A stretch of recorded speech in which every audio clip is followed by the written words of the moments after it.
Boa noite, meus seguidores do Telegram e do YouTube. Gente, sejam bem-vindos ao meu canal. Muito obrigada por estarem aqui comigo. Gente, hoje eu vou falar aqui com vocês um tema que é assim, que é um tema que as pessoas estão sempre me pedindo, que é uma coisa que tá dentro da clínica psicanalítica muito forte. Ai, gente, desculpa o barulho das motos. Que tá dentro da clínica psicanalítica muito forte, que é a questão do ciúmes. E vamos entender hoje um pouco o ciúmes, não só como uma coisa de um traço psicológico, né? Como eu já coloquei no outro vídeo, sobre a questão do ego e coisa e tal. Sobre a questão da insegurança, pessoas que sentem muito ciúmes são pessoas inseguras. Eu não vou por este viés, tá, gente? Hoje eu vou por um viés mais neurocientífico, mais especificamente em homenagem ao Wilhelm Reich, tá? Eu vou estar indo por uma teoria, por uma teorização, na verdade, reichiana, e uma explicação aí fisiológica, que é o que ele sempre colocou aí nas suas teorias, e ele sustentou, né, como sendo a questão da ordem fisiológica, né, psicossomática. Teve uma certa briguinha aí com Freud em 1929, e Freud não aceitou, que ele tinha uma outra visão sobre a questão, né, tanto das neuroses quanto dos traços de caráter e a própria questão do orgasmo, das funções orgásticas, né, das funções aí sexuais que desembocam em algumas angústias e neuroses. Só que hoje eu vou falar sobre essa angústia terrível, essa sintomatologia que é o ciúmes, né? Por que algumas pessoas tão maravilhosas, pessoas super inteligentes, pessoas interessantes mesmo, sentem aquele ciúmes doentio às vezes, e um ciúmes patológico, e às vezes um ciúmes até brando, mas assim, gente, eu tô indo mais pra questão do ciúmes patológico, do ciúmes que as pessoas não conseguem entender. Às vezes o seu cônjuge ou sua namorada não consegue, com quem você tá se relacionando, não consegue entender por que você tem tantos ciúmes, por que as pessoas sentem tantos ciúmes, sendo que elas são pessoas maravilhosas, encantadoras e super admiradas, às vezes, pelos parceiros. Por que acontece isso e por que as pessoas sofrem tanto com isso? Eu vou dar uma explicação fisiológica. Segundo Reich, né, o nosso sistema nervoso central, e a própria medicina, né, explica isso, né, gente, a neuro, o nosso sistema nervoso central, ele é desenvolvido ainda na fase embrionária, nas primeiras 8 semanas de desenvolvimento embrionário, onde o processo de mielinização da coluna vertebral se dá e forma o sistema nervoso central. Dependendo dessa mielinização da coluna vertebral, nós vamos ter aí, segundo Wilhelm Reich, 5 traços de caráteres, que o primeiro é o esquizoide, o segundo é o oral, o terceiro é o psicopata, o quarto é o masoquista e o último é o rígido, que é o que sente mais ciúmes de todos esses traços. Porém, cada traço, segundo o Reich, tem a sua dor existencial e também tem aí, gente, as suas funções aí primordial aí de qualidade também. Mas o ciúmes em si faz parte mais psicopatologicamente da estrutura, né, do traço de caráter rígido. E a gente vai entender o porquê. Na mielinização da coluna vertebral, quando ainda está sendo formado o sistema nervoso central na fase embrionária, né, do fetinho dentro do útero da mãe, a mielinização da coluna vai terminar, vai ter toda a formação e vai terminar a sua mielinização nos órgãos genitais. Isso já quando a criança já tem uns 5, 6 anos de idade, que, segundo Freud e o próprio Reich, vai coincidir com a fase fálica, quando a criança começa a perceber os órgãos genitais, começa a perceber que tem uma coisinha rolando ali. A criança começa a sentir as primeiras sensações sexuais, mas não como a gente adulto sente, né? Sem maldade, sem nenhum pensamento de sacanagem. Mas a criança começa a sentir as primeiras sensaçõezinhas ali no órgão genital. Principalmente esse traço psicológico, né? Esse traço de caráter rígido. E aí ele começa a perceber que tá tendo uma coisinha ali. E nesse começa a sentir os primeiros tesõezinhos, né, gente? Começa a sentir as primeiras formações aí libidinais, né? Primeiras sensações libidinais desse corpo com esse órgão genital. Elas começam a perceber que tem um órgão genital ali, que aquele órgão genital produz um prazer. E quando a criança começa a perceber que ela tem um prazer ali, ao mesmo tempo, a senso-percepção, né, do mundo e das pessoas começa a se aguçar e ela começa a notar que as pessoas, elas vivem em pares, entendeu? Papai e mamãe, vovô e vovó, titio e titia, e coisa e tal, e a criança começa a fazer as primeiras relações mentais, né, de formação mental, de que existe algo além e que aquilo tá, a atenção tá nesta região. E aí, onde o Freud coloca, começa, que ele fala assim, que é a partir da fase fálica, né, começa a se dar o complexo de Édipo. O que é esse complexo de Édipo? O complexo de Édipo é quando, por exemplo, a menina começa a ter um amor romântico pelo pai e o menino começa a ter um amor romântico pela mãe. Porém, esse amor, ele não poderá ir às vias de fato. E a criança começa a entrar nesse complexo, né, de Édipo, onde vai ocorrer um processo aí chamado de castração simbólica. A castração simbólica, ela vai o quê? Impedir, né, que é a primeira inauguração da lei, né, que é onde impede a perpetuação do incesto. Então, o que acontece? Quando ocorre a castração simbólica e se fixa ali a interdição ao incesto, o complexo de Édipo começa a borbulhar ali na cabeça da criancinha e a criancinha começa a ver que ela não vai poder ter este amor. Então, ela já começa a vida psíquica perdendo, né, primeiro aí dentro dessa questão do complexo de Édipo, perdendo o primeiro amor, no caso da menina, que é o pai, e no caso do menino, que é a mãe. E se for uma questão aí de homossexualidade, é só vocês usar a lógica e trocar, né, as figuras. E aí, o que acontece?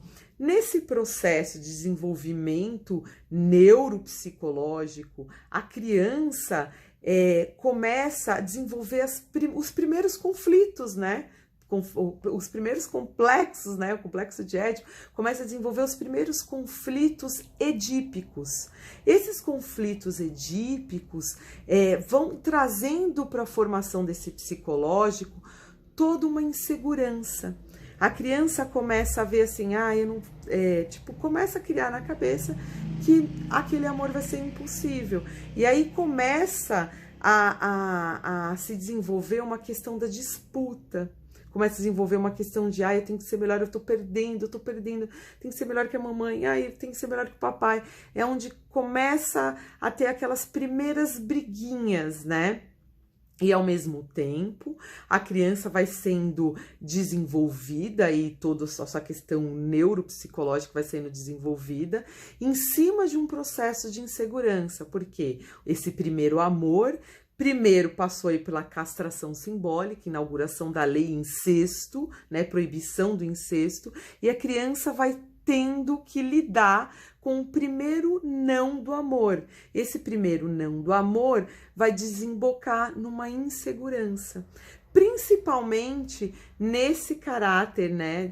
Nesse traço de caráter psicológico que é o rígido, que ele teve a sua milenização na região genital. Os outros traços de caráter, as suas melinizações, foi em outras partes da coluna vertebral, e cada um que tem ali a sua mielinização em cada lugar da coluna vertebral, tem um tipo de comportamento, tem um tipo de senso-percepção dessas fases. Porém, a mais gritante, que tem mais medo de ser traído, que tem mais medo de ser, que sente ciúmes, tem mais medo de ser enganado, é o traço psicológico, né, de caráter rígido, porque a sua mielinização se deu ali no final da coluna vertebral, indo para a região sexual. Então, ela se percebe muito pela questão da sexualidade, se percebe muito por essas questões. E o complexo de Édipo, mais a castração simbólica, vai trazer para esse psicológico uma dor existencial muito grande, que é o medo de perder, que é o medo da traição, que é o medo de perder de novo, de já perdeu o primeiro amor. Então, essas pessoas vão estar sempre na cabeça delas triangulando. Por quê? Antes era mamãe, papai e filhinha, e a filhinha gostando do papai, ou papai, mamãe e filhinho gostando da mamãe. Então, vão estar sempre triangulando, olha só. E isso vai crescendo no psicológico da pessoa, no desenvolvimento psicológico da pessoa, e a pessoa vai criando triangulações ao longo da vida. E essas pessoas que são as mais ciumentas, elas vão estar sempre pensando o quê? Que todo mundo é como você, que todo mundo é como ela, na verdade, entendeu? Que todo mundo, na verdade, está triangulando. Então, se ela pensa assim, ela está sempre pensando que tem que ter sempre um plano B, entendeu? E como ela pensa que sempre vai ter um plano B, porque meu pai não quis ficar comigo, minha mãe não quis ficar comigo, eu perdi meu primeiro amor. Então, o psicológico foi constituído nisso.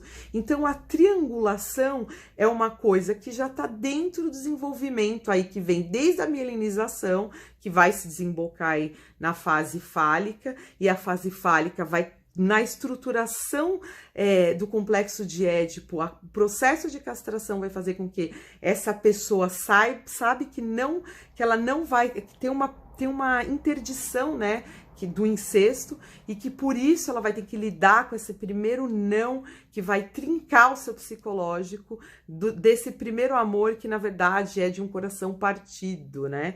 Então sempre as pessoas que têm esse perfil psicológico rígido vão estar sempre achando que elas vão ter o coração partido, elas vão estar sempre achando que elas podem perder de novo. Então, é por isso que o ciúmes acaba entrando aí como uma coisa doentia. E essas pessoas maravilhosas, bonitas, que normalmente aí têm um corpo esbelto, são pessoas que foram desenvolvidas neurologicamente para ser belas, para que elas não percam de novo. Elas vão se desenvolvendo, inclusive, biopsicologicamente, para não perder.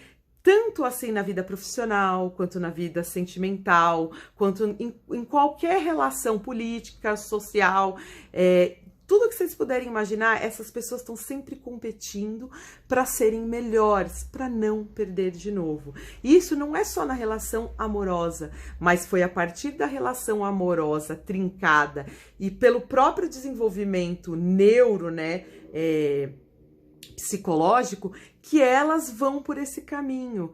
Os outros perfis de caráter vão ir por um outro caminho. É lógico que a gente não é um perfil só, que às vezes a gente tem um pouco dos outros perfis também, mas sempre um é mais gritante, porque condiz com um processo de mielinização da coluna vertebral. E aí você começa a entender, nossa, por que aquela pessoa tão maravilhosa, linda, tem tantos ciúmes, às vezes tem um marido feio, ou uma mulher horrorosa, ou não tem nada a ver, às vezes as pessoas são tão legais umas com as outras, o cara é legal com a mulher é legal com o cara, não tinha nenhuma explicação para ter tantos ciúmes, mas os ciúmes, gente, nesse caso, a explicação é neuropsicológica, é sim psicossomática, vem sim, gente, de um processo de mielinização da coluna vertebral e que vai dar todo a história psicológica dessa pessoa, que vai dar todas aquelas explicações que vocês não conseguem entender no campo racional, por que a pessoa é X, Y, Z, sendo que não tinha nada para ser. Entendeu?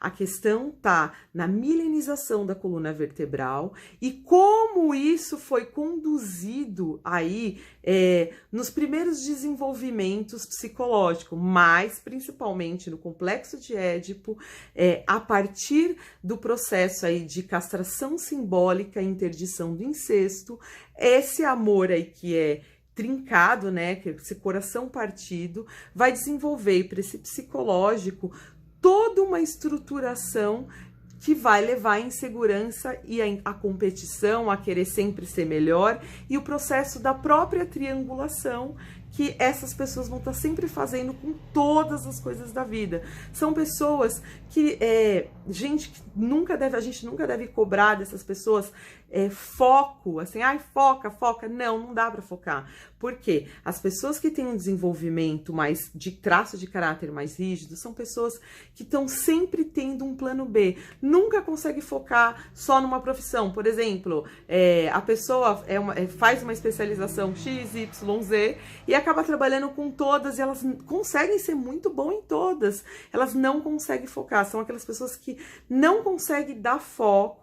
Por quê? Precisam ser, tipo, médico, obstetra, mais palestrante, entendeu? Precisa ser psicanalista, mais enfermeiro. Precisa ser e vão triangulando para o resto da vida, porque é assim que o seu psicológico se satisfaz, e é assim que o seu psicológico, neuropsicológico, consegue se desenvolver. Então, são pessoas que têm sempre um medo, sim, de que tá todo mundo triangulando. Na cabeça dele, tá todo mundo triangulando. Então, tá todo mundo tendo um plano B. E a pessoa nem liga, assim, tanto que a pessoa tem uma outra pessoa. Ela só liga que ela tem que ser melhor do que a outra pessoa. A grande questão é essa. E se você coloca, por exemplo, para uma pessoa que tem o perfil psicológico, o traço psicológico rígido, pela pessoa ter foco, para a pessoa parar de ser ciumenta, para a pessoa...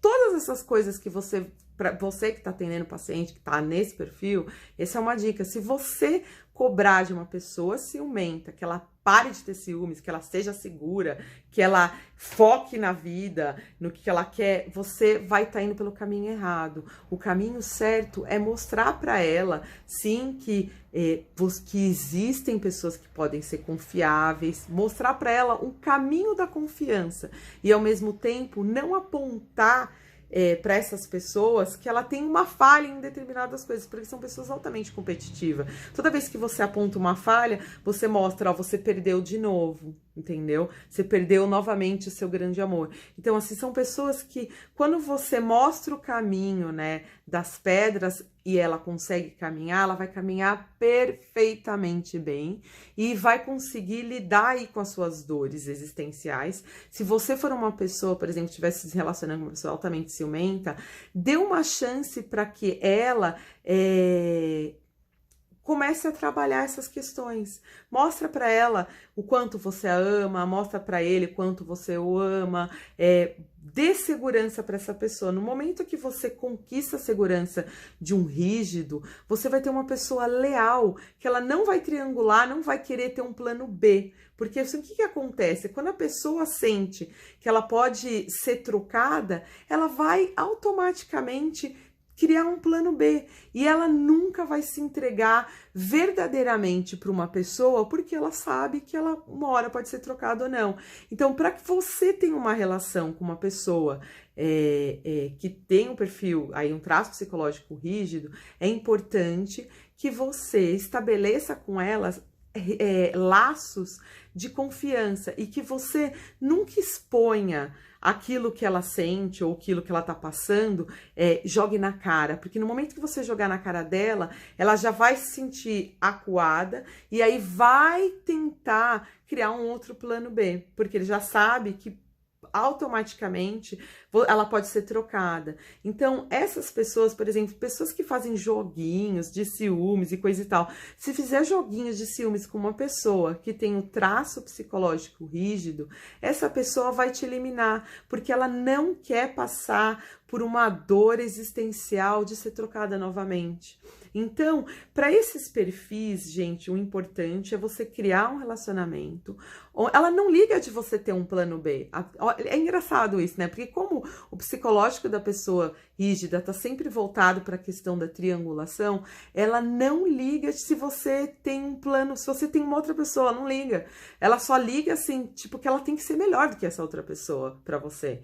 Então, assim, se ela sentir, por exemplo, que você tá comparando você com a outra pessoa e que a outra pessoa é melhor, ela vai te trocar, porque ela vai falar assim, ah, não, essa pessoa, a qualquer hora ela pode me trocar ou não, então a própria pessoa já troca, a própria pessoa já cria planos aí, porque o próprio plano psicológico é esse, como a mente da pessoa rígida tá sempre triangulando, ela já vai automaticamente criar subterfúgios, inclusive como um mecanismo de defesa, e não é sacanagem, não é que a pessoa tá traindo por sacanagem, não, às vezes um rígido trai como um mecanismo de defesa do próprio psicológico para não sucumbir, por exemplo, num processo de depressão, para não sucumbir, por exemplo, numa insegurança que pode limitar aí o próprio desenvolvimento aí da relação, o próprio desenvolvimento da própria pessoa. Então, essas pessoas que têm um perfil psicológico rígido, elas estão sempre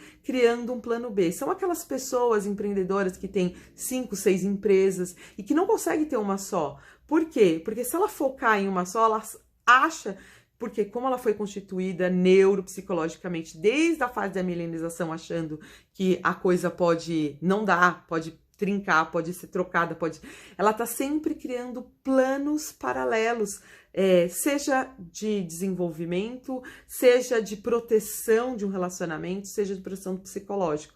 São pessoas que, se a gente usar o lado positivo desse traço, são pessoas empreendedoras que podem ter vários negócios e que vão dar conta de vários negócios, justamente porque a mente dela tá sempre conseguindo fazer essa triangulação, né? Conseguindo sustentar vários negócios. Então tem o lado muito positivo disso, e o lado negativo é que se você, por exemplo, fizer joguinhos de ciúmes com uma pessoa que tem um perfil psicológico rígido, você normalmente vai sofrer com uma traição dessa pessoa, porque ela vai criar um plano B, ou você vai viver um inferno na Terra com os ciúmes dessa pessoa, porque ela vai manifestar o lado dela, da ferida existencial dela, com os ciúmes. Se você quer se relacionar com uma pessoa que são pessoas altamente, gente, produtivas, são pessoas altamente inteligentes, pessoas altamente eficientes, que foram preparadas para a competição do mundo, se você quer se relacionar de uma maneira positiva, cria elos de segurança. Diga para essa mulher, diga para esse homem o quanto você a ama, o quanto você o ama, e sustenta essa relação nas bases da sinceridade e nunca do joguinho. Fica a dica aí.